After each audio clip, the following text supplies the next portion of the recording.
Bismillahirrahmanirrahim. Assalamualaikum warahmatullahi wabarakatuh.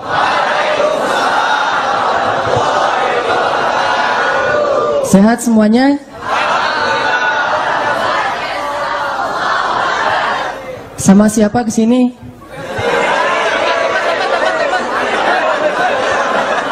Wah, kurang seru. Yang kesini sendiri?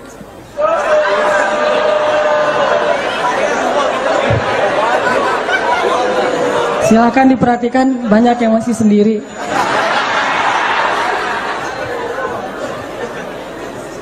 Istrinya nggak ikut. Alhamdulillahirrabbilalamin. Alhamdulillahi wa kafa. Wassalatu wassalamu ala rasulillahil mustafa wa ala alihi wa sahbihi ahli siddiqi wal wafa. Puji syukur kepada Allah, salawat dan salam kepada Rasulullah sallallahu alaihi wasallam. Terima kasih teman-teman semuanya yang udah datang jauh-jauh. Ada yang dari Medan, ada yang dari Jambi. Saya dapat japri beberapa orang, ada yang dari Jambi, ada yang dari Bengkulu, ada yang dari Bandung. Saya maksudnya. Ada yang dari Palembang. Ini luar biasa ya. Subhanallah, ini salah satu di antara bukti kebesaran Allah. Karena yang menggerakkan kita untuk bisa bareng di sini dari berbagai macam tempat, dari jarak yang macam-macam, ada yang jauh banget, ada yang di sebelah masjid. Itu yang ngegerakin kita itu siapa? Allah SWT. Kalau bukan Allah menggerakkan hati kita, nggak bakalan kita bisa sampai di sini. Walaupun rumah kita di sebelah masjid, kalau Allah nggak ngegerakin hatinya, malah dia termasuk orang yang asing ke masjid. Dan banyak tuh cerita orang rumah di sebelah masjid, sekali-kalinya ke masjid, tanyanya toilet di mana coba. Padahal rumahnya di sebelah masjid, tapi toilet masjid nggak tahu di mana, tempat wudhu di mana nggak ngerti, karena saking jarangnya ke masjid. Udah gitu masuk ke masjid itu kayak orang yang asing, melihat orang semuanya malaikat, dia sendiri yang setan misalnya. Wah, ini malaikat semua gitu.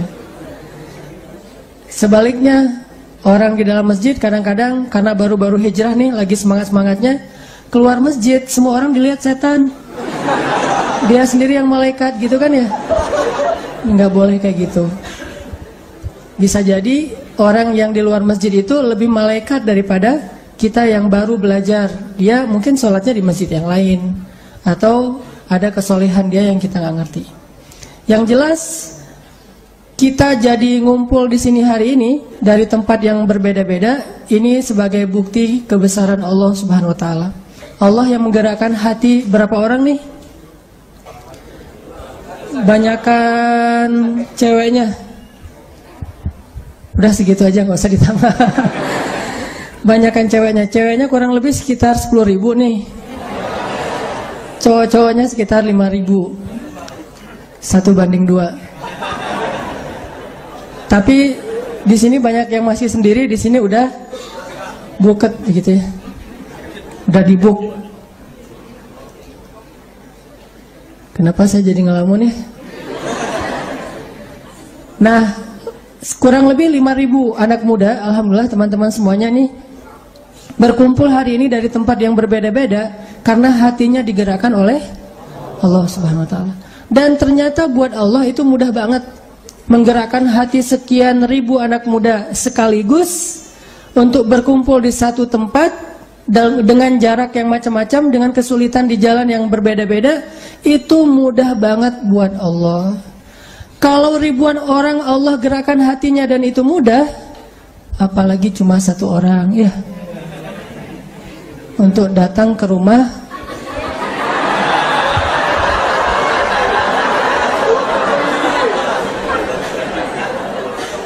itu lebih mudah lagi. Jadi jangan berputus asa. Toh ribuan orang bisa Allah gerakan sekaligus, apalagi cuman satu orang. Ribuan orang bisa Allah taklukkan hatinya, apalagi menaklukkan hati calon mertua yang berkumis tebal ya. Itu mah mudah banget buat Allah. Tinggal kita minta, ya Allah, kumisnya sih tebal tapi hatinya baik gitu kan. Ternyata husnuzon kita jadi kenyataan, hatinya baik. Pas kita datang dia udah bersih-bersih, udah gak tebal. Gak penting sih ini pembahasannya.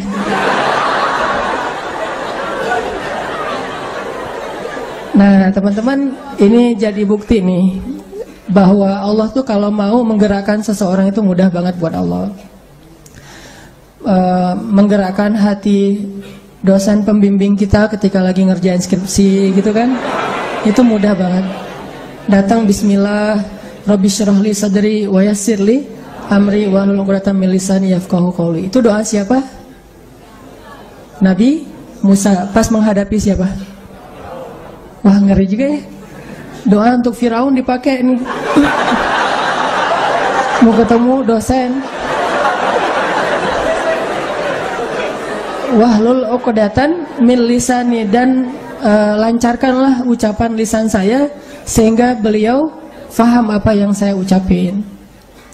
Nggak usah kita yang insya Allah lisannya normal. Nabi Musa yang lisannya ada sedikit sakit, saya nggak bilang cacat ya, ada sakitnya karena waktu kecil kan Nabi Musa pernah makan arang. Tahu arang ya? Ceritanya waktu Nabi Musa bayi, Nabi Musa tuh lagi digendong sama istrinya Firaun, dan Nabi Musa kayak ngeklik gitu sama istrinya Firaun, ketawa-ketawa gitu. Terus tiba-tiba Firaun masuk ke kamar. Istri Firaun penasaran, selama ini Firaun gak pernah gendong bayi angkat mereka. Akhirnya istri Firaun bilang, Fir, lo coba gendongin. Kan panggilannya Fir ya. Kalau Aun susah manggilnya. Fir, lo kan gak pernah gendong anak kita, lucu loh, coba lo gendong sekali aja. Males lah gua gitu. Ini Mesirnya jadi Indonesia banget lah. Enggak, gua males sama anak itu, ntar lagi juga gua bunuh gitu. Jangan, ini anak luar biasa, coba kamu gendong, pasti kamu akan merasakan kehangatan, jadi dekat sama dia. Coba deh sekali. Dipaksa-paksa sama Asia, akhirnya digendong juga sama Firaun. Baru digendong, yang tadi wajah Musa ketawa-ketawa, tiba-tiba jadi cemberut. Coba lihat Musa. Musa bayi loh ya, masih umur kurang dari setahun. Anak kecil, bayi, udah kenal ini musuh saya nih. Jadi kalau kita mau tahu kita nih soleh apa enggak, coba gendong anak kecil. Kalau pas kita gendong dia tiba-tiba nangis, ini bahaya nih, harus banyak istighfar. Terutama anak mantan.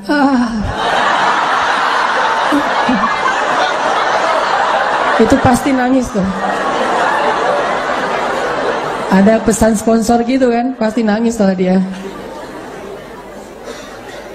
Jadi kalau misalnya teman-teman udah punya anak, tiba-tiba ada cowok gendong anak teman-teman terus nangis, itu kayaknya ada indikasi M titik lah, mantan. Kenapa anak saya nangis di tangan kamu? Kamu mantan istri saya ya? Mantannya istri maksudnya. Enggak salah. Nah, Firaun gendong nih Musa, jadi berubah ekspresi, yang tadi senang tiba-tiba jadi marah. Kata Firaun, Asia nih kenapa nih anak kok jadi ngelihat saya kayak benci banget gitu. Kata Asia, oh mungkin belum kenal, coba kamu dekap lebih rapat lagi biar dia hangat. Didekap sama Firaun, pas sudah dekat Musa narik jenggotnya Firaun sekuat tenaga sampai rontok beberapa jenggotnya Firaun. Coba bayangin, kecabut loh jenggotnya Firaun dan berdarah. Itu kekuatan Musa alaihissalam. Menurut saya nih, Nabi paling tangguh itu Nabi Musa secara fisik. Kalau dibilang dengan bahasa kekinian tuh, Musa itu paling keren, paling cocok jadi kayak juara MMA gitu.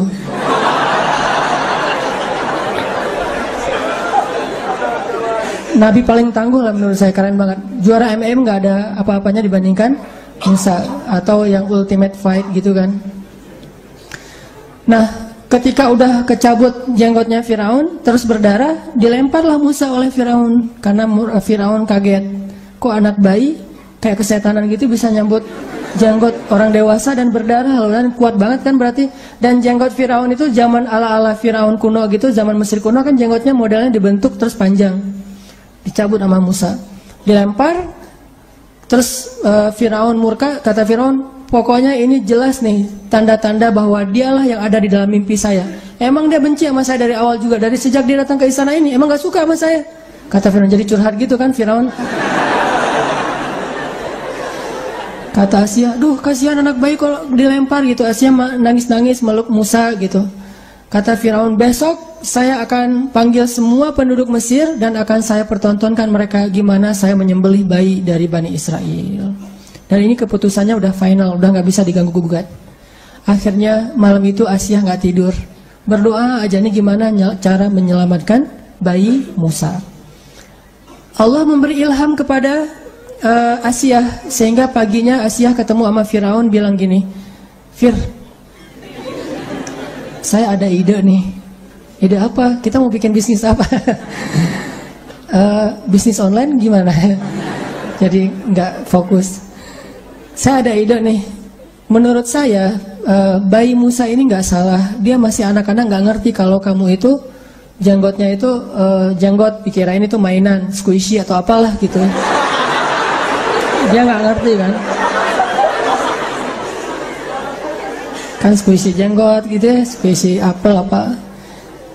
Jangan-jangan dia nggak ngerti. Terus gimana taunya dia ngerti nggak ngerti? Coba terakhir permintaan saya sebelum kamu mengeksekusi Musa.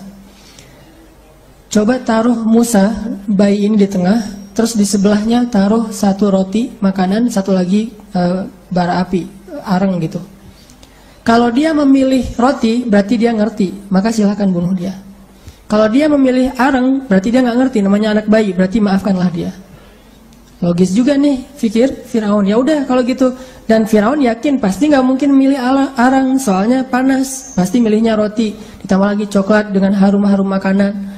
Ditaruh Musa di tengah, anak bayi, kanan kirinya ditaruh roti dan arang.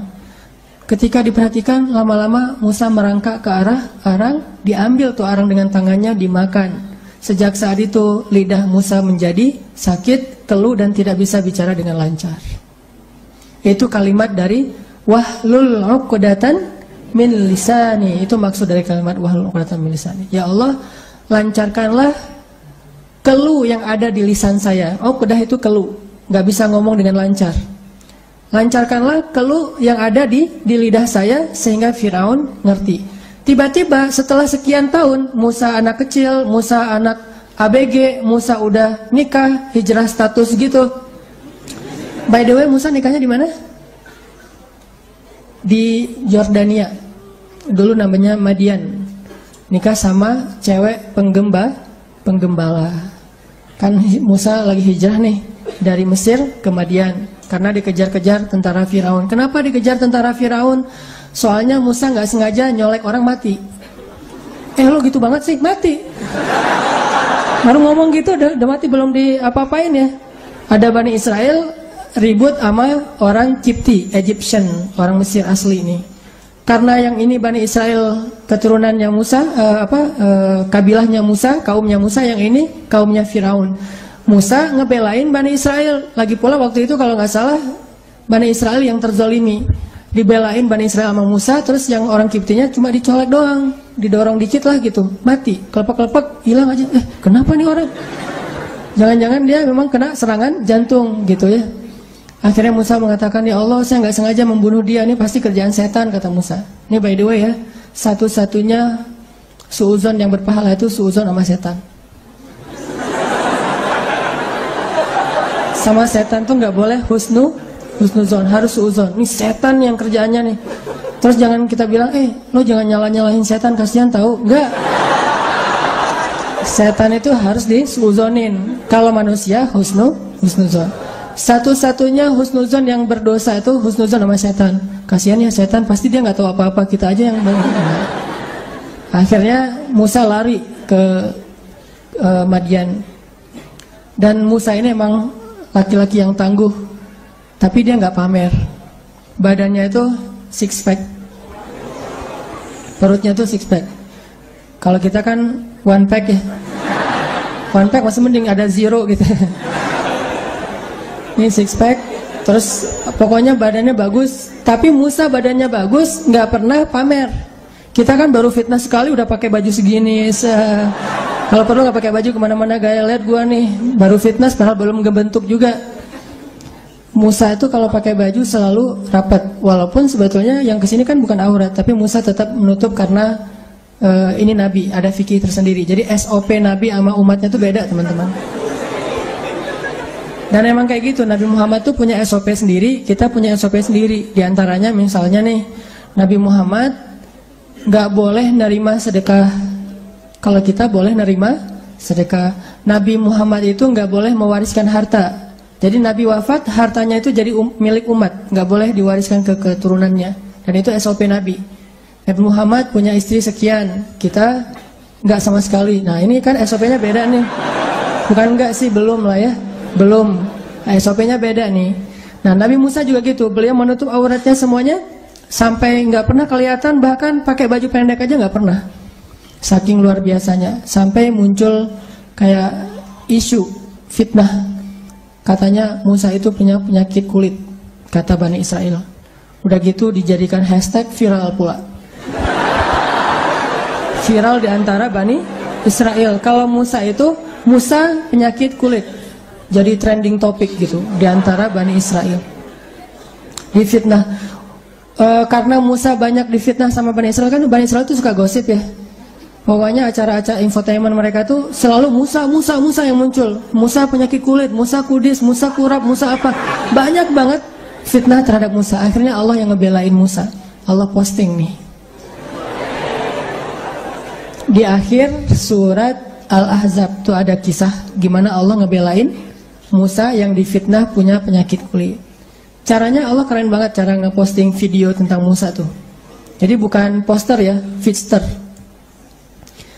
Ditampilin bahwa Musa lagi mandi di sebuah oasis, bajunya ditaruh di atas batu, cuman pakai celana doang, mandi. Pas sudah selesai mandi mau ngambil baju, batunya pindah. Akhirnya Musa bingung nih gimana cara ngambil bajunya nih, pakai kayak galah gitu, mengambil baju di atas batu. Pas mau diambil, batunya lari.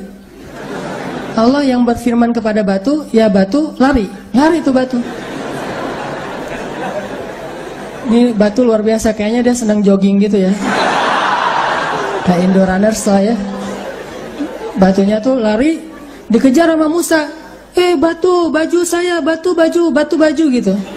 Thawbi hajar kalau dalam bahasa Arabnya. Kemana larinya si batu teh? Larinya ke tempat-tempat ngumpul anak-anak muda Bani Israel.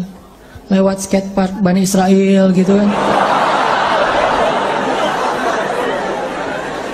Ada anak-anak Bani Israel lagi main skate, lagi ngulik gitu, lagi ngetrik, lagi kickflip gitu kan. Tiba-tiba Musa lewat, weh badan Musa lebih keren dari badan kita gitu. Jadi mulai viral lagi nih, badan Musa keren. Lewat anak-anak futsal Bani Israel lagi main futsal, ngelewatin BMX, pokoknya kumpulan anak-anak street Bani Israel ya. Lewat sampai berhentinya di pasar Bani Israel. Pas sudah berhenti di pasar Bani Israel, diambil tuh baju sama Musa, dipakai dengan keadaan malu karena ditonton banyak orang, cewek-cewek gitu-gitu. Karena Musa kan terlalu keren ya. Ini belum ketemu Yusuf, ini baru ketemu Musa. Karena marah Musa kepada batu, dipukul tuh batu sama Musa sampai retak. Ini makanya saya bilang juara Ultimate Fight itu memang keren sih. Batu gede aja tuh bisa retak dipukul sama Musa. Dia jadi kalau sasaknya itu bukan dari goni atau batu. Gua tangan gatal batu. Musa kalau tangannya gatal cari batu. Kita tangan gatal paling cari tisu gitu-gitu kan. Beda banget lah sama Musa. Nah, karena Musa pernah mukul orang Egyptian terus mati, mukulnya padahal dicolek doang, lari ke Madian. Sampai di Madian lagi duduk capek, ngelihat dua cewek lagi ngantri ngasih minum ternak. Terkenal kan kisahnya di surat Al-Qasas dan di surat Thaha. Dilihat sama Musa, duh kasihan banget tuh cewek berdua nunggu giliran laki-laki penggembala memberi minuman ternak mereka, baru nanti giliran yang cewek. Dideketin sama Musa, Kak lagi ngapain? Ma khatbukuma, apa masalah kalian? Lagi ngapain kalau bahasa kita? Kalau kita kan datang boleh selfie. Selfie kita mintanya, ini enggak lagi ngapain? Enggak, kami pengen ngasih minuman ternak tapi harus ngantri sama yang cowok-cowok. Oh ya udah biar saya aja yang ngasih minuman ternak, biar nggak perlu ngantri karena sesama cowok. Diambil ternak cewek ini sekitar 100 ekor onta, diberi minuman oleh Musa. Dan ini harus kita bayangkan dengan ilustrasi sejarah, jangan dengan imajinasi kita yang kekinian. Kenapa? Ngasih minuman ternak itu sumurnya itu bukan timba kecil, teman-teman. Timba kita kan kecil tuh. Timba Arab itu dari kulit, terus di luarnya kayu. Timbanya tanpa air aja udah berat tuh. Ditambah lagi ukurannya, diameternya mungkin setengah meter gitu, diameternya doang. Bahkan ada yang hampir 1 meter, gede timbanya, turun ke sumur. Sumurnya itu gede, bukan sumur kayak kita yang kecil terus timba dari atas pakai tali. Dia turun, ngambil air, terus naik lagi ke atas. Bayangin 100 ekor onta. Satu onta bisa minum satu timba itu, berarti 100 kali naik turun. Padahal habis perjalanan berapa? Touringnya tuh baru beberapa ratus kilo. Habis touring dari Mesir ke Yordan. Dan belum makan, cuma minum air doang, bayangin. Kita kalau touring datang-datang kan tidur.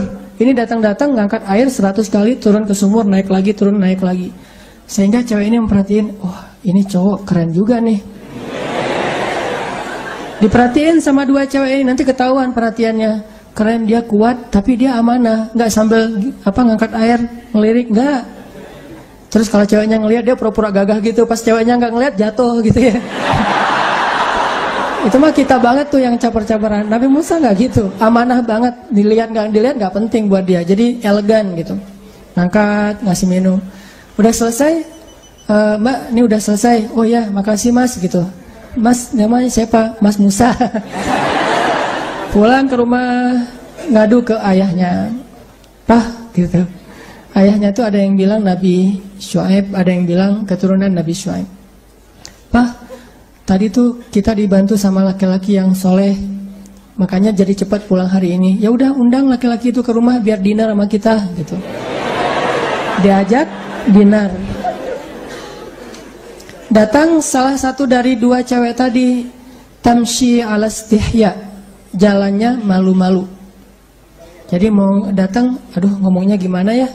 Mau ngasih tahu tapi gimana ya bahasanya. Akhirnya dia paksain dalam keadaan wajahnya malu-malu gitu. Diam-diam dia datang, Mas, ayah saya ngundang Mas ke rumah untuk makan malam, untuk ngucapin terima kasih. Oh ya boleh. Ya udah jalan pulang ke rumah. Jalannya Musa di depan, ceweknya di belakang. Ini etika berjalan dengan cewek yang bukan, ya, yang belum jelas statusnya. Cowok di depan, cewek di belakang. Kalau nggak tahu jalan, tinggal Sherlock dong. Kan gampang sekarang mah tinggal Sherlock ya. Rumah lu di mana? Udah Sherlock aja. Aduh aku habis kuota nih. Alasan. Ya udah tetheringan aja sama aku. Passwordnya apa? Nama kamu. Bahaya nih. Udah jalan berdua, belok kanan, belok kiri. Pokoknya Musa di depan supaya Musa nggak memperhatikan cara si cewek jalan. Nggak boleh ngelihat cara cewek jalan, apalagi cara cewek berkendara. Kayak Aisyah dulu pernah ketinggalan sama siapa? Sofwan bin Mu'attal, sahabat keren dari Madinah. Pas ketinggalan dari pasukan Nabi, Aisyah lagi duduk di atas batu, Sofwan datang ngelihat Aisyah, terus Sofwan bilang innalillahi wa inna ilaihi raji'un. Itu adalah ucapan kalau kita ngelihat cewek sendirian. Bukan, wah, bukan. Kesempatan gitu, bukan. Innalillahi wa inna ilaihi raji'un. Jadi ngelihat ada cewek pulang dari masjid sendiri, nggak ada temennya, nggak ada angkot yang bisa dia naikin. Innalillahi wa inna ilaihi raji'un, bareng saya aja yuk. Enggak. Bareng saya maksudnya apa? Kalau di zaman Sofwan barengnya itu dia naik, dia jalan kaki, Aisyah yang naik kendaraan. Nah caranya, dia taruh onta di sebelah Aisyah, Safwannya menjauh dan membelakangi, supaya nggak ngelihat gimana cara Aisyah naik ke atas kendaraan. Lihat etika, akhlak orang yang soleh. Jadi bukan, wah dia nih cantik, keren, penasaran kalau dia naik kendaraan gimana ya cara naiknya. Enggak, itu kepo ya, kepo yang dilarang.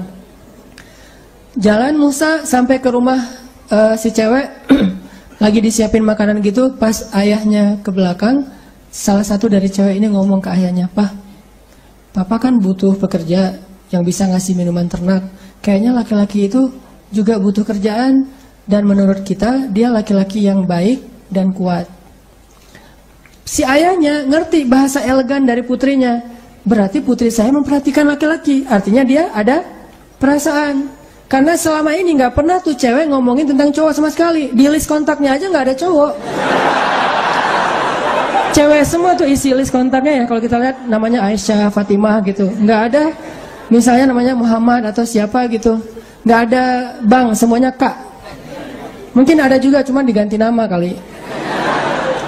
List kontaknya aja nggak ada cowok. Berarti dia kan nggak pernah dekat sama cowok, nggak pernah merhatiin laki-laki. Tiba-tiba dia mengkomentari seorang laki-laki, berarti ada hati nih. Ayahnya langsung ngerti ini sinyal dari putrinya untuk dinikahkan dengan laki-laki tersebut. Bahasa elegan orang dulu. Kalau sekarang kan vulgar. Pah, pengen nikah sama dia. Langsung aja, godain kita dong atau apalah gitu-gitu. Kalau dulu elegan, kalau sekarang vulgar. Akhirnya laki-laki ini bilang ke Musa, ya Musa, kamu statusnya apa? Masih single, nggak jomblo karena nggak punya mantan. Single, Pak. Kok kamu manggilnya Pak? Kalau sekarang kan udah kepedean gitu, kegeeran. Single Pak gitu, bukan Pak ya, Pak. Oh ya udah, mau nggak nikah sama putri saya dengan mahar kerja sekian tahun. Kalau kamu sempurnakan jadi 10 lebih baik dan seterusnya. Akhirnya Musa nerima, menikahlah dengan perempuan itu. Ini cerita apa sih?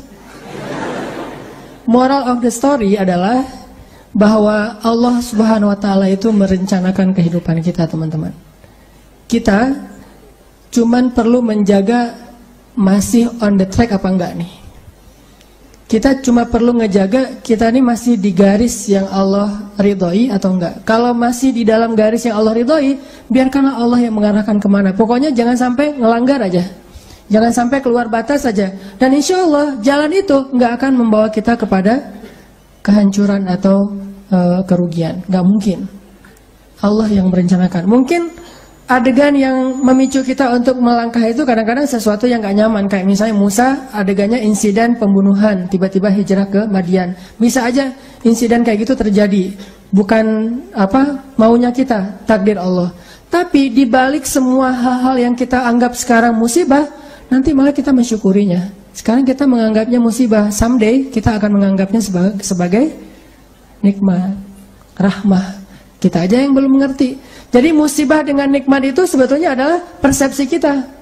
Kalau kita memahami kebaikan di dalam musibah, kita akan menyebutnya bukan musibah, itu rahmat. Tapi kalau kita nggak ngerti, kita nyebutnya musibah. Sama kayak misalnya, aduh judul ini ditolak sama dosen pembimbing, sehingga kita harus ganti judul yang baru. Kita anggap itu musibah kan? Padahal justru judul yang kedua, yang kemudian kita jadi lulus dengan sidang nilai cum laude, lewat judul yang kedua itu, itulah yang membuat kita mengerti sesuatu yang kelak akan bermanfaat buat kita. Judul pertama mungkin tentang apa, judul yang kedua sesuatu yang lebih aplikatif, sesuatu yang lebih dibutuhin sama masyarakat. Sehingga kadang-kadang kita pernah nulis skripsi, tesis, disertasi tentang judul itu, kita jadi expert di bidang itu, sehingga suatu saat kita lebih dibutuhin oleh masyarakat daripada kita tadinya pakai judul yang pertama. Kita tinggal angle berpikir kita yang mana nih? Mau ngelihatnya dari angle hikmah atau mau ngelihatnya dari angle musibah. Musa kecil pas bayi cabut jenggotnya Firaun, itu sebuah insiden. Musa dihanyutkan ke Sungai Nil, itu sebuah kejadian yang kayaknya tragis banget. Terus Musa ngebunuh orang. Terus Musa kehausan di tengah-tengah padang pasir, ketemu cewek terus ngasih minuman ternaknya tapi nggak dibayar. Semua ini rencana Allah yang kita nggak ngerti sekarang. Tapi someday ketika kita udah ngelihat hasilnya, kita akan mengatakan, Masya Allah, Allah Maha Besar yang mengatur hidup saya sampai menjadi seperti sekarang ini. Makanya saya pernah cerita, mungkin teman-teman ada yang nonton di YouTube. Dulu ketika di Mesir, pulang dari Mesir tuh, saya ikut istri ke Bandung. Istri saya ngajar di Bandung, akhirnya kita ke Bandung. Saya nggak senang waktu itu belum dapat hidayah ya, nggak senang ngajar di kampus, nggak senang ngajar di pondok pesantren. Tapi karena terpaksa nggak ada kerjaan, saya ngelamar-lamar gitu ke pondok-pondok pesantren. Semua nolak. Alasannya sama, lebih banyak guru daripada murid. Ya udah deh, nggak apa-apa. Karena nggak ada yang nerima, saya pikir kok saya pulang-pulang jauh-jauh dari Kairo tapi nggak punya kerjaan ya. Kayak malas gitu, malah ngelamar jadi kuli aja nggak diterima. Soalnya kuli itu yang dilihat keahlian dan otot kan. Saya punyanya ijazah LC, nggak nyambung dengan perkuliahan gitu. Akhirnya nggak punya kerjaan, saya nerjemahin buku. Udah capek-capek nerjemahin buku, pas dikasih ke penerbit, katanya buku itu udah terbit, terjemahin sama orang lain. Saya salah milih judul. Akhirnya nulis buku sendiri yang belum diterbitin orang, walaupun kalau bahasa Sunda mah capruk, nggak jelas ngomong apa gitu. Pokoknya nulis aja, nulis, udah selesai nulis, dikasih ke penerbit, nggak ada yang mau nerbitin karena nggak layak katanya. Kan ini adegan-adegan yang awalnya kita anggap sebagai kesulitan, musibah kan? Karena nggak mau diterbitin sama penerbit, akhirnya saya kepikiran lagi, ya udah kenapa nggak diterbitin sendiri aja? Diterbitin sendiri, alhamdulillah minjem uang dari teman 30 juta dan dia Allah takdirkan dilembutkan hatinya, mau aja, padahal nggak kenal amat, baru kenal juga beberapa bulan, mungkin ngeliat muka saya tuh muka melas gitu ya. Jadi saya pinjam uang, pinjam dong 30 juta. Oh iya ya udah ambil aja 30 juta. Dia punya percetakan sampai sekarang jadi teman baik. Dia yang punya percetakan, udah nggak apa-apa, Ustadz cetak aja ntar bayarnya waktu terserah Ustadz. Dikasih waktu 6 bulan. Saya cetak, udah gitu terbitin sendiri, dijual seluruh Indonesia. Caranya kirim pakai bus-bus malam gitu kan. Saya pakai kardus Marlboro ngangkat. Jadi saya penulis, saya kulinya, saya direktur penerbitnya, pokoknya apa sendiri aja semuanya, ngangkat di jalan raya. Nih, saya mau ngirim buku. Oh, buku siapa? Ada tuh orang yang nulis bagus tulisannya gitu. Kirim ke Sumatera, ke Sulawesi, ke Jawa, udah dikirim, nggak ada yang balik. Terus laporannya nggak jelas, orangnya kemana nggak ngerti karena nggak kenal amat gitu, lewat internet doang, lewat email. Nggak ada laporan. Waktu itu sekitar 3.000 buku, 1.000 yang dikirim keluar kota itu raib aja, nggak ada hasil. 2.000 lagi, ya udah saya jual di Bandung aja kalau kayak gini. Jual di Bandung, pas ada kayak Islamic Book Fair ya, pameran buku Islam. Saya nyewa satu space di stand salah satu penerbit Islam di Bandung. Nggak nyewa stand, nyewa space doang di depan. Saya pakai X banner, terus pakai meja, ngangkut pakai motor sendiri, pakai topi biar nggak ada yang tahu, pakai masker. Taruh, ngerjain sendiri semuanya, udah beres semuanya, pergi ke belakang, ganti baju yang baju kemeja, pakai dasi gitu, sepulpen, udah gitu, pakai rambutnya dirapiin, berdiri di sebelah X banner. Orang-orang pada nggak kenal kan buku ini baru banget, ini buku apa? Oh ya ini bukunya bagus, siapa penulisnya? Karena di X banner itu wajah paling besar tuh wajah saya. Jadi tulisan buku apa tuh kecil-kecil aja, yang penting wajahnya yang gede gitu. X banner foto saya yang paling besar. Qadarullah, waktu itu saya ngambil foto kan sembarangan aja dari foto-foto lama tuh.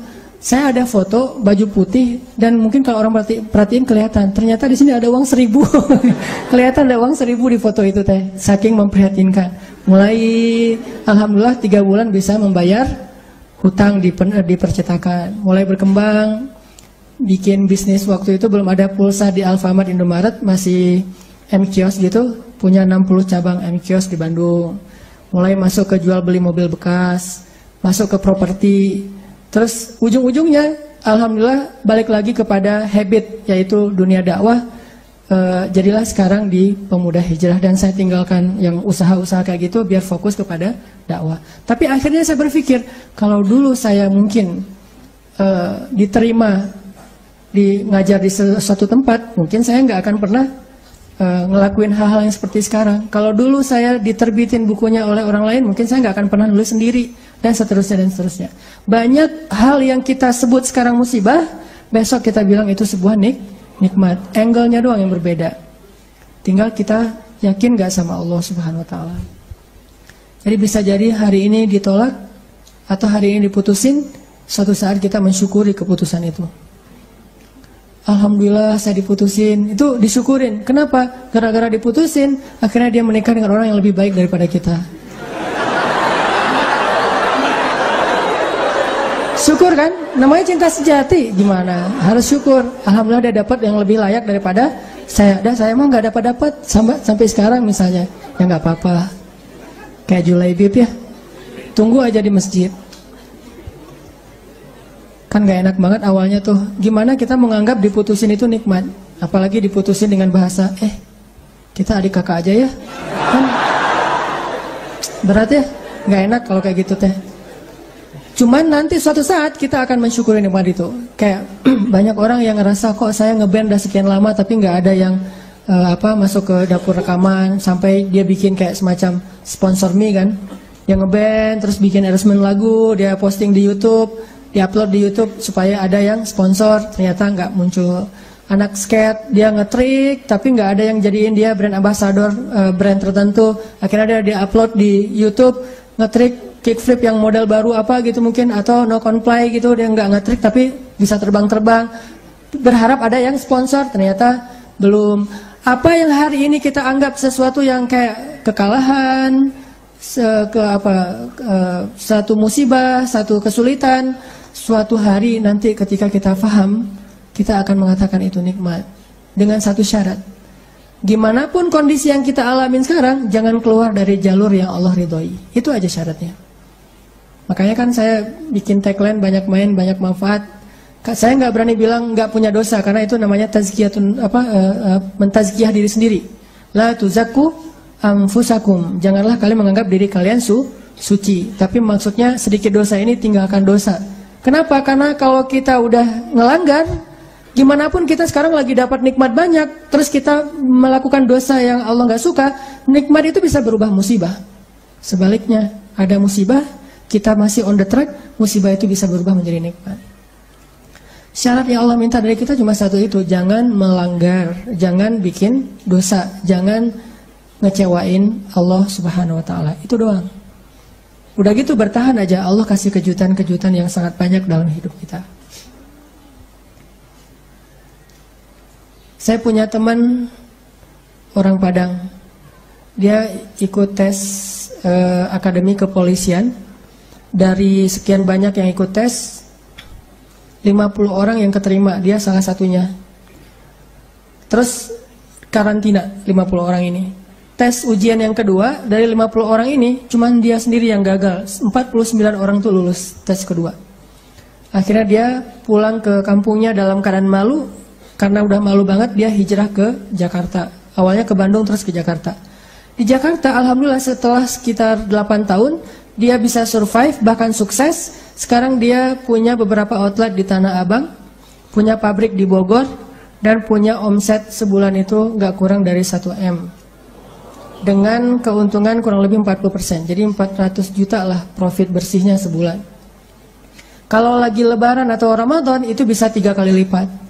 Nah pas sudah sukses dia haji, ternyata di kampung itu dialah orang pertama yang haji di kampung dia tuh. Dan di kampung itu dikenal dia sebagai anak yang paling nakal, yang kayaknya nggak ada harapan jadi orang baik, ternyata yang pertama haji. Udah gitu dia pulang, sesekali dia pernah pulang, ketemu sama temennya yang 49 orang itu, salah satunya udah jadi salah satu pejabat di kepolisian. Dia ngobrol-ngobrol, ditanya, mana yang 48 lagi? Dia bilang, kamu nggak tahu kabar mereka? Kabar apa? Tahun 2004 mereka ditugaskan di Brimob Aceh, di Banda Aceh. Asrama Brimob Banda Aceh itu dekat dengan laut. Terjadi musibah tsunami, satu asrama Brimob itu habis semua, dan 48 mereka itu meninggal dalam musibah tsunami. Baru dia sadar, Masya Allah, Allah punya rencana. Semuanya di dalam aturan Allah Subhanahu wa Ta'ala. Sehingga dia akhirnya mensyukuri kegagalan dia dulu di tes kepolisian. Walaupun yang lulus juga baik, yang gagal juga baik. Jadi ini bukan soal buruknya, tapi soal antara satu kebaikan dengan kebaikan yang lain. Yang lulus baik, yang ternyata nggak lulus juga, Allah simpan kebaikan dengan cara yang lain. Bahkan mungkin bagi dia sekarang, kalau disuruh pilih, dia lebih milih nggak lulus. Kalau dia sekarang udah paham, dulu dia memilih lulus, dia stres, dia kayak putus asa gitu, pas ketahuan cuma dia sendiri yang nggak lulus. Tapi setelah dia paham maksud Allah, Pasti kalau sekarang disuruh pilih, mending dulu kamu lulus apa enggak? Enggak deh, mending kayak gini aja, pasti kayak gitu. Jadi kita butuh waktu untuk mengerti teman-teman tentang maunya Allah itu apa. Sama kayak sekarang, kita butuh waktu untuk mengerti kenapa di usia segini masih sendiri. Butuh waktu untuk mengerti. Mungkin Allah emang lagi mempersiapkan calon imam kita yang ideal banget. Nah, untuk mendapatkan seseorang yang ideal itu kan butuh waktu.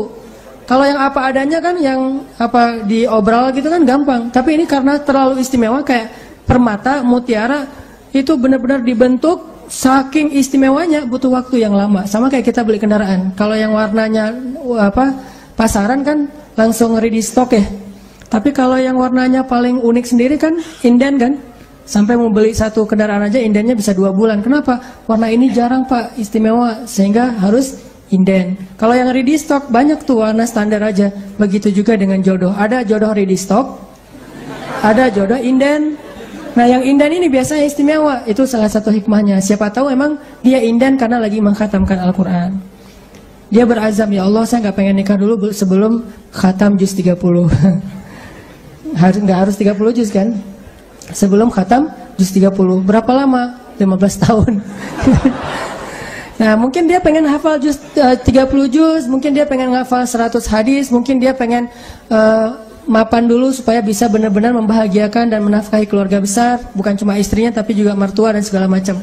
Kita emang akan dikasih oleh Allah pasangan yang istimewa, makanya inden, sehingga kita bersabar. Mudah-mudahan ada kebaikan. La'allahu khair wa ma indallahi khair. Mudah-mudahan di sini ada kebaikan. Apa yang di sisi Allah lebih baik. Terus berhusnuzon. Ketemu-ketemu, ternyata emang benar. Wajar kalau kita inden. Istimewa banget. Akhlaknya itu luar biasa. Itu yang dialami oleh Khadijah. Nikah, meninggal. Nikah lagi, meninggal lagi suaminya. Kenapa meninggal? Karena Allah lagi mempersiapkan seseorang yang mungkin pas suaminya meninggal, Nabi Muhammad masih kecil. Tapi Khadijah disuruh punya keluarga dulu biar ada yang ngedampingin dia, terjauh dari fitnah. Cuman gak boleh lama-lama, harus pergi karena mau digantiin oleh orang yang lebih istimewa, yaitu Muhammad SAW. Mungkin bagi Khadijah ketika suami pertamanya meninggal itu musibah. Nikah lagi, suami kedua meninggal, lebih musibah lagi. Udah gitu sendiri, sekian lama, baru ketemu dengan orang yang paling istimewa. Gak ada manusia yang lebih istimewa daripada suaminya Khadijah, yaitu Rasulullah SAW. Allah punya rencana. Awalnya Khadijah menangis, yang kedua Khadijah menangis, tetapi setelah dia faham rahasia yang ketiga, mungkin dia akan mengatakan bahwa inilah yang terbaik untuk saya. Kalau saya tahu ini dari dulu, maka saya akan tahu bahwa Allah itu maha baik kepada saya. Ini artinya Allah punya rencana. Kurang baik apa suami kayak Rasulullah? Nih, mungkin kita yang berada di sebelah kanan ini lagi disiapin sama Allah untuk belajar akhlak dari Rasul, supaya nanti kalau ketemu yang di sebelah satu lagi, insya Allah kita benar-benar bisa membahagiakan dia seperti Rasul membahagiakan Khadijah atau Aisyah. By the way teman-teman, Rasulullah itu orangnya easy going loh. Ini akhlak suami ya. Ini jadi kayak apa, pengajian pranikah nih. Suami yang soleh itu suami yang bisa membuat istri yang lagi bete ketawa. Itu suami soleh. Kan kenyataannya sekarang suami-suami bisa bikin istri yang lagi ketawa bete kan. Lagi happy-happynya, lagi jalan bareng, tiba-tiba ilfil gara-gara dia ngerusak suasana. Ucapannya nggak terjaga, sikapnya nggak terjaga gitu. Kalau Rasulullah itu terbalik. Istri yang lagi bete, lagi ilfil, lagi nggak nyaman, bisa dibikin happy, ketawa. Saking easy goingnya Rasulullah. Jadi no hard feeling terhadap istrinya. Kalau kita, mama lupa ya dengan hadis-hadis Rasul, keluar semua dalil. Padahal Rasul pemilik dalil, tapi nggak ngeluarin dalil itu. Kita yang bukan pemilik dalil ngeluarin. Coba, kan agak-agak unik nih. Kalau kita kan dalilnya riwayat Bukhari, Muslim, atau siapa ya, pokoknya ada riwayat, saya lupa riwayat siapa gitu kan. Kalau Rasulullah kan nggak mungkin pakai ada tuh hadis riwayat Bukhari, kan nggak kan ya. Orang Rasul sendiri yang punya hadis. Jadi aku yang berbicara dan aku yang meriwayatkan lebih kuat daripada hadis Bukhari. Kita pakai hadis Bukhari aja udah bangga. Rasulullah nggak pakai hadis Bukhari loh, hadis sendiri. Nggak pakai Bukhari. Tapi ketika istrinya lagi bete, lagi sedih, lagi cemburu gitu, pernah nggak Nabi ngeluarin dalil? Enggak, Nabi nggak ngeluarin dalil, tapi nunjukin akhlak. Dalil itu disampaikan oleh Nabi ketika suasananya normal. lagi nyaman, Nabi mengajarkan istri yang soleh itu kayak gini, kayak gini. Tapi kalau lagi pada ada masalah, Nabi nggak pakai dalil, akhlak yang ditunjukin. Itulah sunnah Nabi SAW. Kita pas lagi ada masalah dikit sama teman, langsung browsing. Istri yang soleha, search, keluar hadis-hadisnya, langsung di forward, langsung di send ke pasangan kita. Mah tuh lihat tuh hadisnya sahih loh mah. Memangnya hadis istri doang, istrinya juga browsing. Suami yang penyabar, search, keluar hadisnya. Jadi lempar-lemparan dalil dan nggak ada yang dapat hidayah. Harusnya terbalik. Kalau kita lagi punya masalah teman-teman dengan pasangan, carilah nasihat untuk menasihati diri kita. Jangan cari nasihat untuk menasihati orang lain. Karena kenyataannya saya sering diundang acara kayak taklim keluarga gitu. Terus kalau yang undangnya suami, dia suka request gini, Ustadz nanti boleh nggak materinya tentang istri yang solehah? Kan berarti dia nggak ngundang saya untuk mendengar nasihat kan? Tapi dia ngundang saya untuk memperdengarkan nasihat, bukan untuk mendengar nasihat. Istrinya juga gitu, Ustadz, ini materi bagus banget, tapi sayang suami saya nggak datang. Nah, kan? Artinya dia pengen mendapatkan nasihat buat orang lain. Padahal harusnya, alhamdulillah saya dengar ini, gak apa-apa suami saya nggak dengar. Yang penting saya memperbaiki diri saya dulu. Insya Allah nanti Allah akan memperbaiki pasangan. Nah, Rasulullah tuh nggak pernah gitu. Ada Aisyah cemburu keluar dalil, Aisyah cemburu keluar dalil, enggak. Rasulullah justru mencontohkan teladan easy going. Sering dengarkan cerita Aisyah ngambek. Udah, kalau kayak gini terus saya laporin nih ke ayah saya. Dia mau ngelaporin Rasul ke ayahnya, Abu Bakar. Dia lupa ayahnya itu murid Rasul. Jadi kayak mau melaporkan gurunya, melaporkan kiainya kepada ayahnya. Padahal ayahnya adalah murid kiai tersebut. Saya laporin nih ke ayah saya, kata Rasulullah, aku antar ya, coba. Mau dilaporin diantar, boleh, ya udah dianterin. Cecet nyalain kendaraan garasi. Dan by the way teman-teman, garasi Rasulullah itu asetnya kurang lebih 10 miliar ya. Nabi itu punya kendaraan untuk touring, punya kendaraan off-road, punya kendaraan yang untuk di dalam kota, city car gitu. Kalau touring, Nabi pakai kendaraan namanya onta. Dan tahu harga onta Nabi berapa? Paling murah 5 miliar. Jadi satu onta Qaswa Nabi itu bisa beli 3 Alphard. Namanya sih onta, tapi lebih mahal daripada Alphard. Terus kendaraan off-roadnya Nabi, kuda perang Nabi. Kudanya Pak Prabowo aja harganya 3 miliar ya. Apalagi kuda perang Nabi, lebih dari 3 miliar. Nah, city car Nabi namanya keledai. Itu untuk jalan dekat-dekat aja ke warung misalnya itu sih. Oke, keledai. Dan tiga-tiganya terparkir tuh di garasi Nabi. Jadi Nabi itu bukan orang miskin, tapi orang yang sederhana. Tidak menggunakan fasilitas hidup kecuali karena emang butuh yang bagus sekaligus ya sekalian, ya udah pakai yang bagus sekalian. Jangan tanggung. Jalan naik keledai berdua sama Aisyah. Ibarat bahasa kita mah naik motor berdua sama istri. Cari yang banyak polisi tidurnya. Kalau udah nikah nggak masalah ya. Oh di sana banyak polisi tidur, bagus nih, jalan sama istrinya. Tapi sampai di rumah Abu Bakar kaget dan ngerasa nggak enak gitu. Kok Nabi yang datang, harusnya Abu Bakar yang dipanggil datang sendiri. Ya Rasulullah, kalau butuh apa-apa panggil aja biar saya yang datang, jangan Rasul ke rumah saya. Abu Bakar nggak ngomongin Aisyah sama sekali. Nabi yang diladeni sama Abu Bakar. Duduk Rasulullah, Abu Bakar, Aisyah. Ada apa ya Rasulullah? Terus Rasulullah melihat ke arah Aisyah, bilang, Aisyah boleh nggak saya ngomong duluan? Coba, seorang Rasul, kekasih Allah, pemimpin semua manusia, malah minta izin ke istrinya pengen ngomong. Aisyah boleh nggak saya ngomong duluan? Kata Aisyah, boleh, tapi jangan ngomong kecuali yang benar ya. Coba, ngomong kayak gitu Aisyah, jangan bicara kecuali yang benar. Emang kapan Nabi berdusta? Wa ma yantiqu anil hawa in huwa illa wahyun yuha. Nabi itu nggak pernah bohong.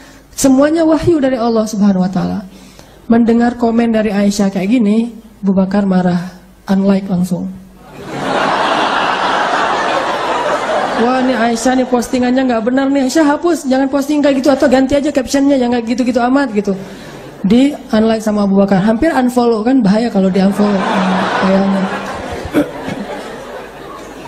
Kata Abu Bakar, ya Aisyah, waihak gitu. Kenapa kamu mengatakan hal demikian kepada Rasulullah? Allah aja percaya kepada Aisyah. Siapa kamu nggak percaya kepada Rasul? Siapa kamu nggak percaya kepada Rasulullah? didorong sama Abu Bakar, dorong gini. Langsung dibelain sama Rasulullah, ya Abu Bakar, jangan sakiti istri saya. Kami nggak datang ke sini supaya kamu menyakiti istri saya. Marah-marah Rasulullah ke Abu Bakar. Terus Abu Bakar, ya Rasulullah maaf. Dibelain. Abu Bakar minta maaf, dibelain sama Rasulullah. Rasulullah lihat ke belakang. Aisyah, tuh lihat tuh, aku belain kamu kan?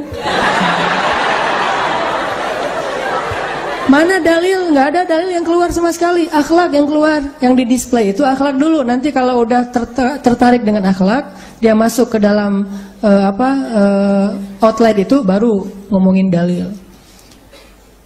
Aisyah tuh, aku belain kamu kan? Ya. Terus sekarang gimana kata Rasul? Udah kita pulang aja yuk, daripada orang itu ngamuk gitu. Pulang. Aisyah takut sama ayahnya, pulang dianterin lagi sama Rasulullah. Udah happy lagi tuh. Ternyata menyelesaikan masalah di antara kita itu dengan akhlak juga selesai. Kadang-kadang kan kita dikit-dikit keluar dalil, dikit-dikit keluar dalil, padahal bukan waktunya. Kita suka menggunakan istilah balighu anni walau ayah, sampaikan dariku walaupun satu ayat. Tapi Nabi sendiri nggak menyampaikan waktu itu. Kenapa? Baligh itu harus sampai ke hati, bukan cuma ngucapin. Kalau ngucapin namanya bukan balighu anni, tapi ucapkanlah dariku walaupun satu ayat. Kalau baligh, tabligh itu harus berkesan di hatinya. Berarti harus cari momen yang pas. Likulli maqamin maqal. Semua tempat itu ada teksnya. Itu disebut dengan bijaksana, wise, hikmah. Pulang seru-seruan lagi. Dan Nabi itu orangnya nggak kaku. Padahal Nabi paling soleh kan. Orang sesoleh Nabi ternyata nggak kaku. Terus siapa kita yang ngerasa lebih soleh daripada Nabi jadi kaku?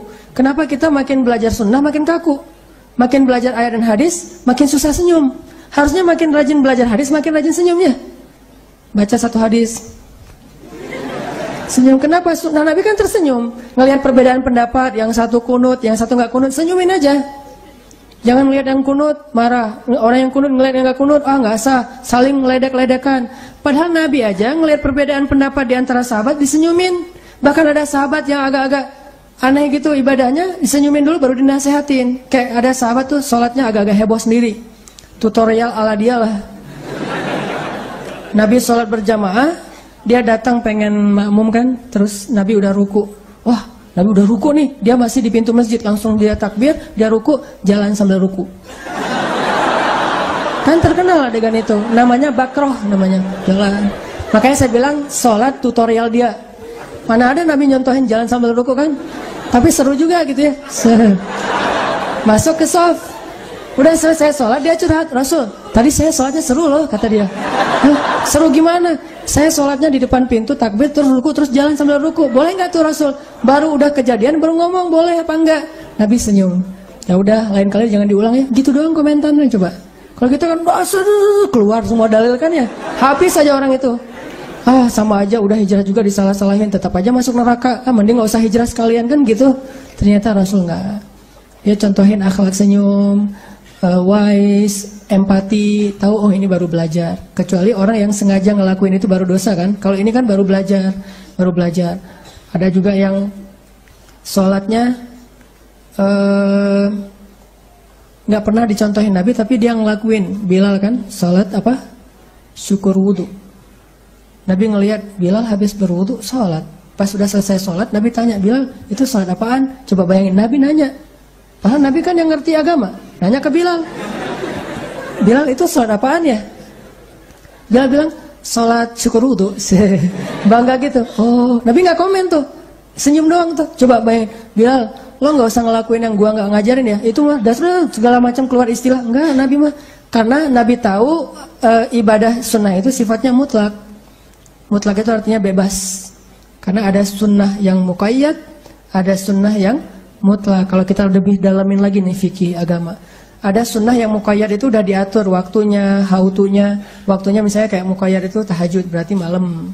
Kayak qabliyah, ba'diyah itu mengiringi sholat wajib. Tapi ada yang mutlak, bebas dilakuin kapan aja dan berapa rakaat pun bebas. Namanya juga mutlak, bebas. Nabi itu orang yang easy going dalam urusan rumah tangga, dalam urusan sama teman, empati, tahu banget orang lain tuh maunya apa. Saking empatinya Nabi, kadang-kadang Nabi itu jadi kayak ra'fah itu gak enakan. Jadi kalau kita jadi orang yang gak enakan, insya Allah kita udah ngikutin akhlak sunnah Nabi. Gak enakan gimana? Kita lagi ngecengin satu cewek, wah ini istri soleha ideal banget nih, pasti nih bakalan jadi Khadijah dalam hidup saya nih. Tiba-tiba datang teman kita curhat, luar biasa ya, di kampus kita ada anak baru dan itu keren banget loh. Siapa itu yang kerudungnya kayak gitu warna itu? Kan kita tadi udah ada hati ke dia karena ngelihat teman kita juga mau, kita jadi rofa, nggak enakan. Aduh kasihan dia, udah dia aja duluan. Kita belakangan kalau dia gagal. Yang jelas nggak rebutan apa segala macam sampai rame main belakang, main sihir segala macam, nggak. Ini Rasulullah banget nih, orangnya rofa. Sama kayak Rasulullah ketika di rumah beliau ada tamu, lagi duduk di rumah, dikasih makan sama Nabi, minum, udah pokoknya makannya tuh udah utuh, udah appetizer-nya udah, main course-nya udah, dessertnya udah, semuanya udah beres nih, nggak pulang-pulang. Rasulullah bingung, ngelihat jam, nggak ngerti jam berapa ya sekarang kalau bahasa kita ya, artinya kan udah malam, nggak pernah. Oh baru jam 10 ya Rasulullah. Oh ya. Ada yang mau ditanyain lagi? Ada ya Rasulullah. Terus aja gitu. Nabi pengen istirahat. Mereka nggak tahu supaya segera pulang. Nabi nggak enak mau nyuruh mereka pulang. Gimana ya cara nyuruh mereka pulang? Istri udah kasihan nunggu di dalam kok suami nggak masuk-masuk. Akhirnya turun ayat loh. Allah yang negur mereka. Kalau nggak salah di surat Al-Ahzab apa surat An-Nur gitu. Allah bilang, wahai orang-orang yang beriman, kalau kalian datang ke rumah Nabi, lalu kalian sudah selesai makan, maka pulanglah. Karena itu akan menyulitkan Nabi SAW. Turun ayat, suruh mereka pulang. Pas turun ayat, Nabi kan nggak boleh nggak menyampaikan ayat. Kalau ada ayat harus dibacain. Kata Nabi, alhamdulillah udah turun ayat, kata Nabi. Oh Masya Allah, ayat apa ya Rasul? Sahabatnya kegeeran gitu kan. Baca-baca ya Rasul, kita pengen mendengar. Wah bagus nih, ada materi baru nih gitu ya. Pas bacain, kalau kalian datang ke rumah Nabi, disuruh makan, makanlah. Kalau sudah selesai makan, maka pulanglah. Jangan berlama-lama. Konteks ayatnya tuh jangan berlama-lama. Oh, itu maksudnya pulang. Coba. Rasulullah tuh gitu. Sampai Allah terlibat karena Rasulullah itu fatun, orang yang sangat nggak enakan. Saking nggak enakannya tuh kadang-kadang sering menyulitkan diri sendiri. Pernah nggak sih kita nggak enakan jadi menyulitkan diri kita sendiri? Itu Rasulullah banget. Pulang dari taklim, ngeliat teman ada yang jalan kaki, rumah kita mungkin di timur, kita tanya sama dia, mau kemana, mau pulang, nggak ada kendaraan nggak, ya udah ikut saya aja, ya udah ikut. Ternyata rumahnya di barat, jadi kita ke tempat yang lebih jauh, ya kita nggak akan cari-cari alasan nganterin, pas sampai sana pulangnya jadi telat sendiri, mungkin karena kita nggak ngerasa nggak enakan sama dia, kita bantu. Ini hal-hal yang disebut dengan rofa, nggak enakan dengan pasangan. Rasulullah tuh pernah nggak enakan sama istri. Gimana nggak enakannya? Nabi satu pagi lapar, belum makan dari subuh. Pergi ke dapur, buka-buka gitu, buka panci, buka segala macam, lihat nggak ada isi. Aisyah belum masak, lagi buka-buka kayak gitu di dapur, tiba-tiba Aisyah lewat. Aisyah nongol nih. Pas Aisyah lewat, Nabi langsung bilang, Aisyah saya puasa loh hari ini. Coba gimana Rasulullah? Nggak pengen bikin Aisyah salah tingkah dan merasa nggak nyaman karena belum masak untuk Rasulullah dan Rasulullah lapar. Jadi kan Aisyah jadi nggak enak hati tuh. Untuk membuat Aisyah tetap nyaman, Rasulullah bilang, Aisyah saya puasa loh hari ini. Oh gitu, ya udah sekalian saya nggak masak. Padahal Nabi tadi tuh nggak ada niat puasa loh. Kan puasa sunnah nggak harus niat dari awal kan? Boleh niat belakangan selama belum makan apa-apa. Jangan sampai niatnya udah minum kopi, udah makan pempek, baru saya puasa aja deh. Tapi pempeknya udah habis berapa kapal selam misalnya. Nah, ini Rasulullah tuh nggak enak hati kepada istrinya sampai bikin istrinya nyaman. Jadi kalau kita pulang ke rumah, di rumah makanan apa aja, alhamdulillah enak banget. Mama pintar banget sih masak. Kapan masaknya? Oh tadi bibi yang masak. Oh iya nggak apa-apa. Maka tetap makan sama, dengan menghargai yang masaknya. Nabi kan pernah diundang ke rumah seseorang, undangan untuk have lunch gitu kan, makan siang. Dianggap itu kayak selamatan acara besar. Datang Nabi sama sahabat. Ternyata yang undangnya orang miskin. Terus pas sampai ke dalam rumah, mau makan, dihidangkan satu roti yang keras, namanya qadid. Qadid itu roti kalau dimakan harus dicelupin ke air, baru bisa dimakan, soalnya keras banget. Nabi duduk, dihidangin qadid. Nabi nunggu, kirain habis qadid, nanti bakalan datang kayak susu, selai, daging, segala macam. Ini kan baru datang satu menu nih. Ditunggu lama, nggak datang-datang. Terus kata tuan rumahnya, Rasulullah silakan. Oh iya, Nabi heran ternyata makanannya itu doang tuh, tapi ngundang orang kan agak-agak gimana gitu nih sahabatnya. Kenapa ngundang Rasul padahal dia nggak punya apa-apa di rumah? Karena mereka tahu makanan yang dimakan Rasul itu berkah. Dan mereka mengharapkan keberkahan itu. Nabi terus bilang, ada cuka gitu. Bukan ada cuka, ada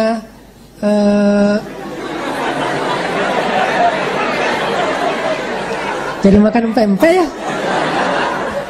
Kayaknya nih ceritanya di Palembang nih. Ada lauk gitu. Nabi tanya lah, lauk. Oh nggak ada Rasul, cuma ada cuka kata dia. Oh dihidangkanlah cuka. Cuka terus agak-agak pedas gitu. Dihidangkan cuka. Nabi ngelihat, cuma cuka. Akhirnya Nabi colek tuh roti, Nabi sobek tuh roti, dicolek ke cuka, dimakan, dan Nabi mengatakan sebaik-baik lauk itu cuka. Tapi kalau di Palembang orang ngerti kali ya, emang sebaik-baik lauk adalah cuka. Kalau di luar Palembang orang nggak ngerti tuh, saya salah contoh. Kalau di luar Palembang orang nganggap cuka itu sesuatu yang nggak enak, kecuali sedikit doang untuk makan bakso atau cuanki atau apalah. Tapi kalau di Palembang itu emang sebaik-baik lauk sih. Nah di Arab itu cuka biasanya makanan orang miskin banget yang nggak ada makanan lain gitu. Di Arab ya, di Arab. Kalau di Palembang cuka itu makanan favorit orang kaya sih. Orang kaya yang masih jomblo. Tetap aja. Nah teman-teman, saking gak enakan Nabi itu kayak gitu, sampai memuji makanan. Jadi kalau kita dikasih cuman garam sebaik-baik lauk gitu, garam loh mah gitu. Papa senang makan garam, senang makan saya pernah di rumah istri nggak masak, akhirnya saya goreng telur sama pakai cabai rawit. Pas istri bilang, aduh kasihan suamiku nggak dimasakin, maaf ya baru pulang dan segala macam. Enggak, mah tahu nggak? Tapi kita manggilnya bukan mah ya, adalah pokoknya panggilan tertentu. Mah tahu nggak? Dulu aku waktu kecil masakan yang paling aku suka itu nasi terus sama garam sama cabai, itu udah nikmat banget, dunia milik sendiri gitu. Oh gitu, oh ya udah lanjutin aja.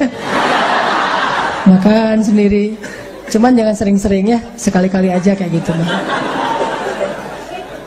Pernah juga Nabi lagi duduk sama istrinya, lagi berdua gitu. Nabi ngeliatin aja wajah istrinya gitu kan melihat wajah pasangan itu pahalanya kayak sholat 2 rakaat kan ya. Jadi kalau teman-teman nanti udah nikah mau dapat pahala sholat, duduk aja gini, rempong lalu lalang gitu, diliatin aja. Ngapain sih ngeliat orang kayak gitu? Saya heran, baru pertama ngeliat ada bidadari nginjak kakinya di bumi. Wah, jalan ngeliatin. Nabi lagi duduk sama Aisyah, habis Aisyah tuh masak seharian. Dan Aisyah tuh terkenal istri Nabi yang gak terlalu pintar masak. Siapa istri Nabi yang pintar masak? Ummu Salamah. Sampai dia punya brand sendiri, Ummu Salamah Cake gitu. Saking terkenal pintar masak ya. Pokoknya kalau masakan Ummu Salamah semua orang doyan. Kan sampai ada adegan Aisyah lagi bikin acara kayak dinner gitu, terus Ummu Salamah ngirim masakan, dilempar kan masakannya sama Aisyah. Kalau istri Nabi yang lain ngirim masakan mungkin gak akan dilempar, soalnya sama nih kualitasnya. Tapi kalau Ummu Salamah, ini masakan Aisyah siapa yang makan? Kalau Ummu Salamah udah ngirim makanan. Nah waktu itu Aisyah habis rempong seharian bikin kue. Jadi kayak kue lebaran gitu dibikin sama Aisyah. Banyak tepungnya di atas, kayak ada gula yang salju gitu. Udah seharian selesai makan bikin kue, Rasul makan sama Aisyah sambil cerita-cerita yang lucu-lucu, yang seru-seru gitu. Tiba-tiba ada istri Nabi yang lain yang paling senior ngetuk pintu. Siapa istri Nabi yang paling senior? Berinisial S, Saudah. Usianya udah 60 tahun lebih. Saudah datang, Assalamualaikum. Waalaikumsalam. Nah by the way, Saudah itu emang satu geng sama Aisyah. Karena istri Nabi itu punya 2 geng. Ada geng Aisyah, ada geng Sofia. Sofia itu istri Nabi yang orang Yahudi itu. Geng Aisyah itu isinya Aisyah, Saudah, Hafsah. Itu geng Aisyah. Kalau geng Sofia, Ummu Salamah, Maria, nanti ada nama-nama keren-keren gitu. Sofia itu bedanya sama Aisyah cuma setahun. Aisyah 16 tahun pas Nabi wafat, 19 tahun, Sofia itu 20 tahun. Jadi baru lulus SMA gitu. Datang nih Saudah, Assalamualaikum, waalaikumsalam. Duduklah Saudah di antara Nabi, Aisyah, Saudah. Kata Aisyah, "Saudah, saya habis masak loh." "Mana?" "Oh ya, Saudah rasain deh, enak deh." Kata Rasul juga, "Enak." "Ah malas, gua kenyang," gitu kata Saudah. "Saudah, ini nggak ngenyangin, satu aja, menghargai saya yang udah capek masak dari pagi." "Aisyah, saya lagi males," gitu. "Saudah, satu aja coba menghargai saya." "Aisyah, males tau nggak sih?" Nih rame nih dua cewek ini nih berdua. Akhirnya Aisyah kayak ngerasa kurang dihargai. Aisyah bilang, "Saudah, kalau kamu nggak ngerasain ini, nggak mau coba, saya lemparin nih tepung ke wajah kamu." Mulai nih agak-agak main kasar ya. Kata Saudah, "Sok," kalau bahasa Sunda, sok tuh apa? Coba aja gitu. Apa? Laju. Sok itulah pokoknya. Coba gitu. "Saya lemparin nih tepung ke wajah kamu, coba," kata Aisyah. Saudah, benar diambil tepung dilemparin ke wajah Saudah. Tiba-tiba jadi kayak tren tubusan kan. Wah, apa nih wajahnya kok jadi kayak zombie gitu. Terus Saudah ngerasa dilemparin wajahnya dengan tepung, kan ngerasa nggak enak gitu. Ngelihat ke arah Rasulullah ngasih kode. Maksudnya balesin gitu. Disuruh balas. Saudah dapat lampu hijau dari Nabi, ngambil tepung dilemparin ke Aisyah. Lemparan tepung sampai jadi benar-benar putih dua-duanya, aneh gitu, kayak pantomin gitu, kayak badut.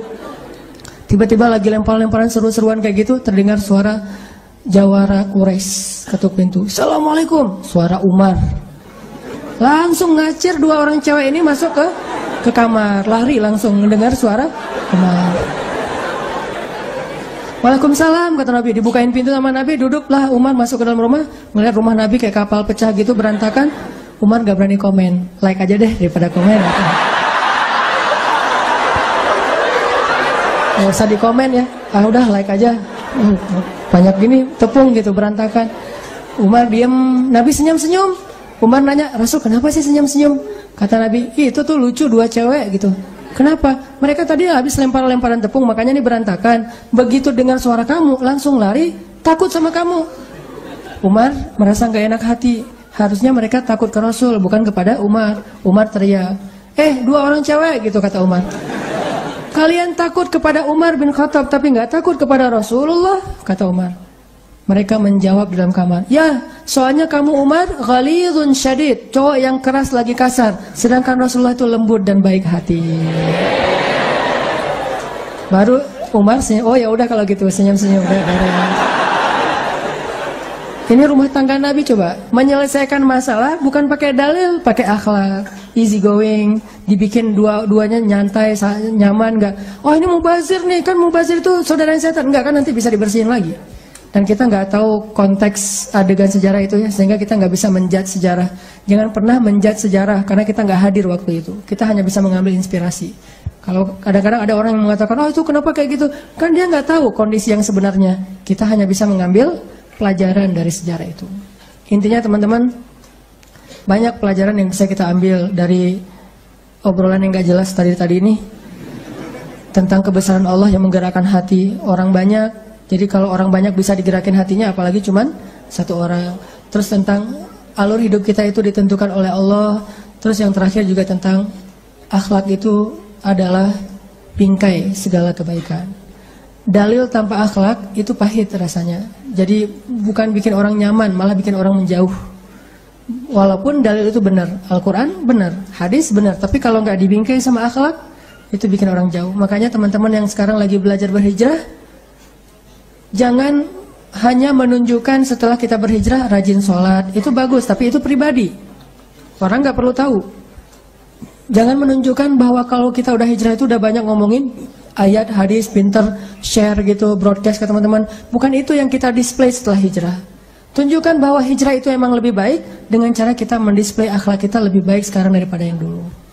Sehingga ayah kita, ibu kita ngomong, "Si abang tuh kenapa ya? Saya sekarang takjub ngeliat dia udah berubah, baik banget sama orang tua. Kalau orang tua ngomong diam, senyum, bantuin ibunya, nggak pernah lagi bantah, teriak-teriak, membentak. Dia sekarang belajar di mana ya?" Akhirnya orang tuanya justru merasa takjub dan berharap lebih banyak anak yang hijrah kayak anaknya ini. Gitu juga teman kita, gitu juga tetangga kita, gitu juga calon mertua kita. Maksudnya gitu. Jadi setelah kita berhijrah, jangan banyak pakai dalil, "Pak, Allah berfirman, Rasulullah bersabda." Bukan itu nomor satu. Itu yang kita display justru akhlak dulu. Nanti kalau akhlaknya udah membuat orang respect, secara wajar, secara bertahap kita ngomongin sesungguhnya Allah berfirman, Rasulullah bersabda, bertahap, nggak bisa sekaligus. Makanya tunjukkan bahwa Islam itu memang sebaik-baik syariat lewat akhlak, bukan lewat debat. Apalagi debatnya di sosmed, nggak enak banget. Dua-duanya nggak benar, dua-duanya saling merasa paling benar gitu. Padahal dua-duanya nggak pakai dalil dengan tepat. Jadi tunjukkan Islam itu baik, Islam itu rahmatan alamin, justru lewat akhlak. Anak muda yang udah berhijrah, jangan sampai menjadi terkesan kayak eksklusif, merasa dirinya paling baik di antara manusia. Justru harusnya setelah dia berhijrah menjadi orang yang paling bermanfaat buat teman-temannya. Kalau ada temannya yang sakit, dia yang pertama menjenguk. Kalau temannya ada masalah, dia yang pertama nolongin. Kalau nggak bisa nolong, minimal dia ngeling ke orang yang mampu menolong. Dia tetap bantu.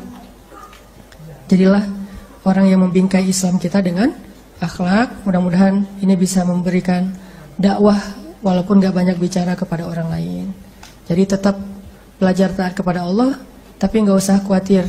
Taat kepada Allah itu nggak menghalangi kita dari serunya kehidupan anak muda. Syaratnya cuma satu, jangan melanggar syariat. Itu doang. Kalau nggak melanggar, apakah bisa tetap seru? Bisa banget, bisa banget. Dan kita kan seneng main lah ya. Dan permainan kita insya Allah nggak melanggar syariat kok. Bahkan saya punya kumpulan hadis namanya hadis-hadis main. Hadis off-road tadi, hadis touring, hadis hiking. Nabi itu senang hiking loh. Salah satu gunung yang Nabi senang itu Gunung Uhud. Naik ke atas gunung, terus touring ke Jabal Jamdan. Banyak banget hadis, termasuk Nabi ngadain kayak kontes antara masjid ke masjid. Kalau dulu kontes berkuda, kalau sekarang mungkin BMX, skate atau apalah. Pokoknya kontes gitu, kompetisi. Dan itu semuanya tetap seru walaupun tidak melanggar syariat. Itu aja teman-teman, mudah-mudahan jadi booster, penyemangat buat kita beramal solih, terutama penyemangat buat kita untuk segera menghalalkan sidyah. Barakallah, assalamualaikum warahmatullahi wabarakatuh.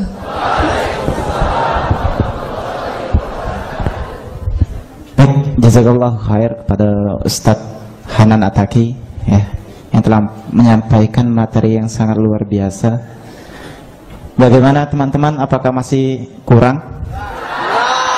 Ya, silahkan datang nanti malam di Masjid At-Taqwa ya. Insya Allah ba'da Isya di Masjid At-Taqwa nanti akan diadakan juga kajian Ustadz Hanan. Dan di Unsri Indralaya besok pagi itu dikhususkan untuk mahasiswa Unsri ya. Jadi yang untuk umum itu malam ini ba'da Isya di Masjid At-Taqwa. Oke. Mungkin cukup sekian kajian kita pada hari ini. Saya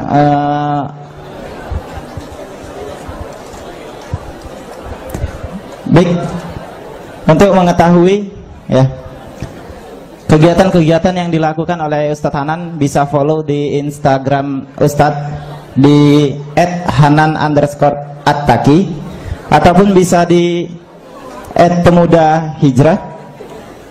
Banyak main, banyak manfaat, banyak pahala, dan sedikit dosa. Atau jika dari teman-teman ingin mengetahui kegiatan-kegiatan yang diadakan oleh Masjid Al-Aqobah 1 PT Pusri Palembang, bisa follow di Instagram @ajmipusriplg. Di situ nanti kita akan memberikan info-info terkait kegiatan-kegiatan yang ada di Pusri Palembang.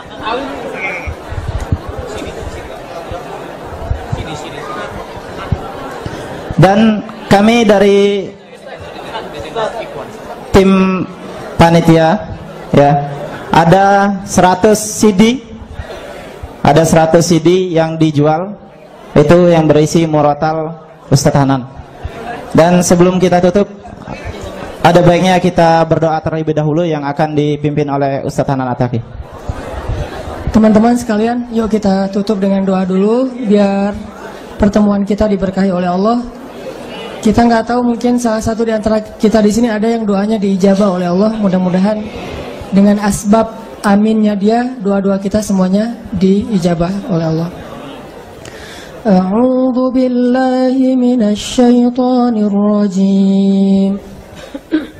Bismillahirrahmanirrahim. Alhamdulillahi rabbil alamin. Ar-Rahmanir-Rahim. Maliki yaumiddin. Iyyaka na'budu wa iyyaka nasta'in. اهدنا الصراط المستقيم صراط الذين أنعمت عليهم غير المغضوب عليهم ولا الضالين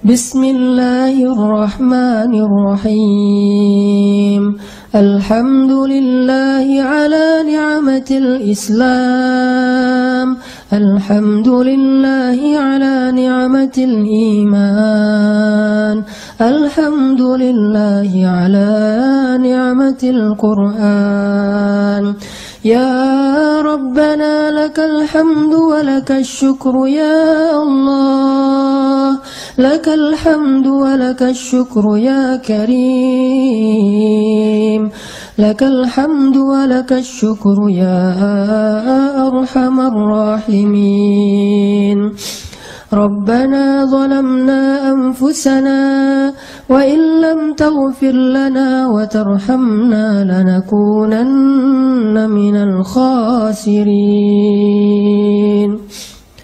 Ya Allah, Tuhan kami serahkan diri dan hidup kami kepada Engkau ya Allah. Engkau maha kuasa atas segala sesuatu. Duhai Tuhan, pemilik alam semesta, Engkau maha tinggi sedangkan kami rendah di hadapan-Mu ya Allah. Engkau maha mulia sedangkan kami hina di hadapan-Mu ya Allah. Engkau maha suci sedangkan kami penuh aib dan cela di hadapan-Mu ya Allah. Engkau maha tahu sedangkan kami bodoh di hadapan-Mu ya Allah. Engkau maha kaya sedangkan kami fakir di hadapan-Mu ya Allah.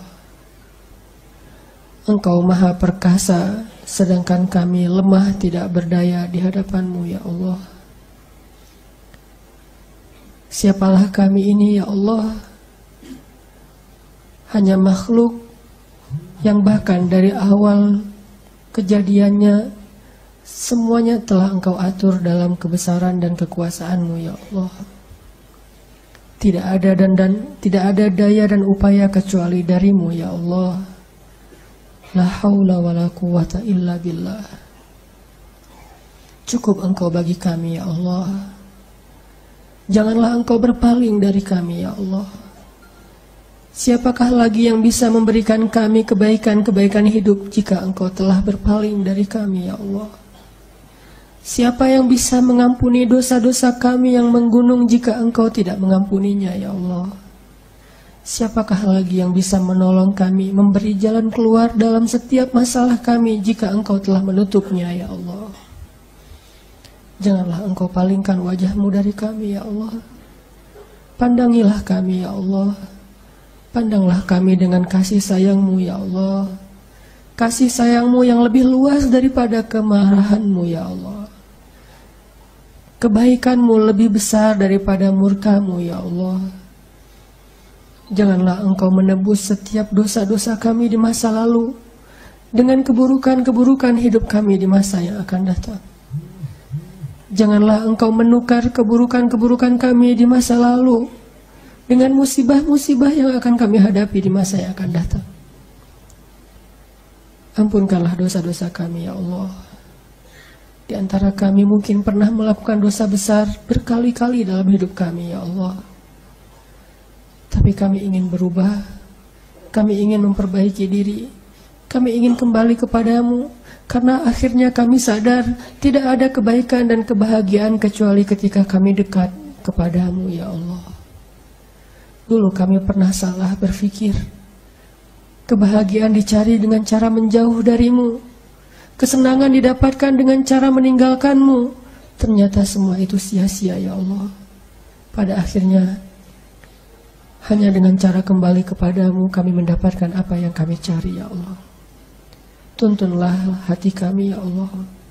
Bimbinglah langkah hidup kami, ya Allah, agar selalu tetap berada di jalanmu sampai bertemu denganmu dalam keadaan engkau ridho kepada kami, ya Allah. Ilahana, ampunkan dosa ya ibu kami, ya Allah.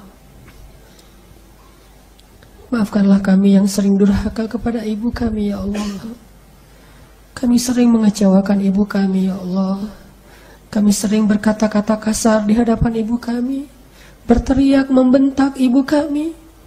Padahal sejak kecil ibu kami selalu berkata lembut kepada kami, memanggil kami dengan panggilan yang baik, menyayangi kami sepenuh hati, menjaga kami bahkan dari gigitan satu nyamuk sekalipun, ya Allah. Ayah kami berjuang, berkorban, memberikan semua yang dia punya untuk membahagiakan kami. Tidak pernah mengeluh sekalipun dalam membesarkan kami. Tidak pernah ibu kami mengeluh ketika mengandung kami 9 bulan dalam keadaan payah. Melahirkan kami dengan taruhan nyawa, menyusui kami selama 2 tahun, membesarkan kami, mendidik kami. Ayah kami yang mencari nafkah untuk kami, keduanya tidak pernah mengeluh, ya Allah. Tapi begitu kami menjadi dewasa, justru kami sering mengeluh dalam menjaga keduanya. Kami sering mengeluh dalam membahagiakan keduanya, padahal keduanya tidak menuntut banyak dari kami. Kami sering menolak telepon dari ayah ibu kami dengan alasan sibuk. Kami sering meninggalkan kedua orang tua kami dengan alasan tidak punya waktu. Tetapi kami punya waktu untuk main, untuk orang-orang yang mungkin tidak terlalu banyak berjasa dalam hidup kami. Ampunkanlah kedurhakaan kami kepada kedua orang tua kami, ya Allah. Ajarkan kami bagaimana cara berbakti kepada keduanya, karena keduanya lah pintu surga bagi kami, ya Allah. Rabbana, bantulah saudara-saudara kami di seluruh dunia. Bantulah saudara-saudara kami yang terzalimi di Palestina, di Suriah, di Rohingya. Kembalikanlah Masjidil Aqsa ke tangan kaum muslimin, ya Allah.